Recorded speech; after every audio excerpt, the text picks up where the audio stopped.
The hidden method of Andrew Carnegie to master your mind and change your life.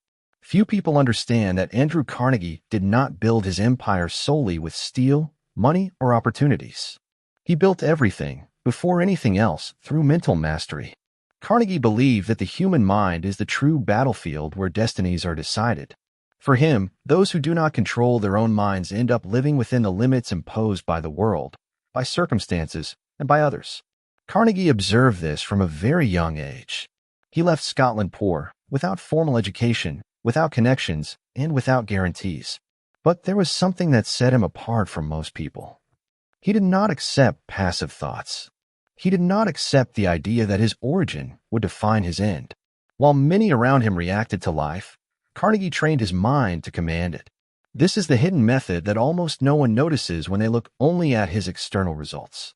The first pillar of this method was constant vigilance over his own thoughts. Carnegie believed that thoughts are not harmless. They create decisions, and decisions create results. He said that most people lose their lives not because of big mistakes, but because of automatic thoughts that are never questioned.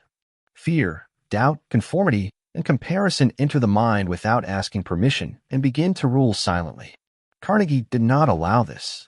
He observed what he thought and quickly corrected any idea that weakened his vision. He understood that the mind naturally tends toward comfort.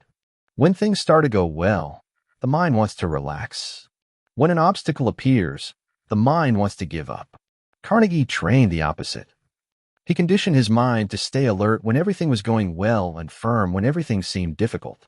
This mental self-control was what allowed him to keep growing while others stopped. Another central point of Carnegie's method was absolute clarity of direction. He said that a mind without a clear objective becomes easily manipulated. People without direction react to any external stimulus, news, crises, other people's opinions. Carnegie always knew where he was going. This did not mean rigidity, but focus. He adjusted the path, but never lost his north. This clarity made decisions simpler and left less room for fear to act. Carnegie also mastered something few people achieve. He did not negotiate with his own mind when he knew what needed to be done. Most people enter endless internal dialogue. They question, postpone, and rationalize. Carnegie believed that excessive inner dialogue weakens action. When a decision was clear, he acted. He did not wait for motivation. He did not wait for total security. He said that action precedes confidence, never the other way around. The hidden method of Carnegie also involved emotional control. He knew that uncontrolled emotions destroy well-built strategies. Fear, anger, euphoria, and vanity distort judgment. Carnegie trained himself not to react impulsively.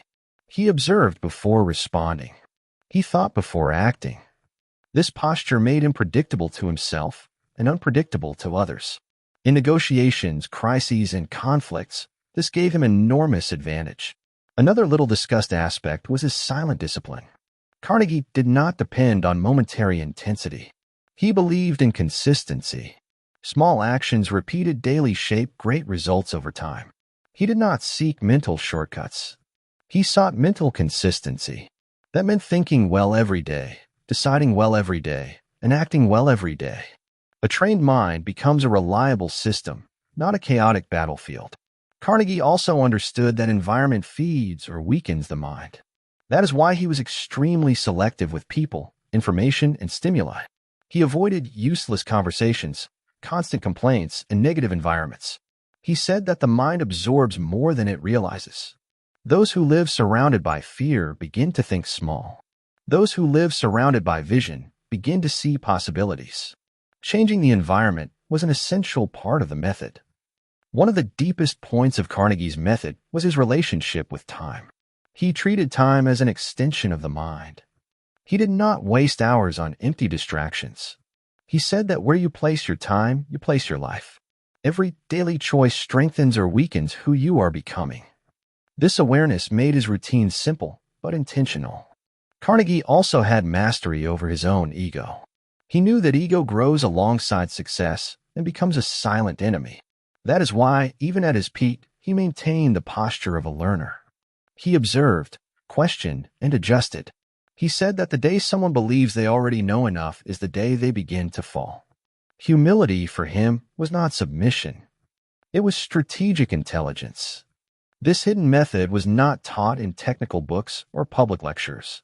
It was transmitted through conversations, observations, and example. Carnegie believed that mastering the mind is more important than mastering any market. Markets change. Technologies change. But a disciplined mind adapts, learns, and rebuilds as many times as necessary. In the end, Andrew Carnegie did not change his life simply by becoming rich. He changed his life because he changed the way he thought, reacted, and decided. He transformed the mind into an ally, not a saboteur. And this is the true hidden method, mastering your own mind so that the external world no longer controls your destiny. Those who understand this do not depend on luck, perfect moments, or external approval. They begin to build with intention, clarity, and consistency. And when the mind changes, the entire life changes with it.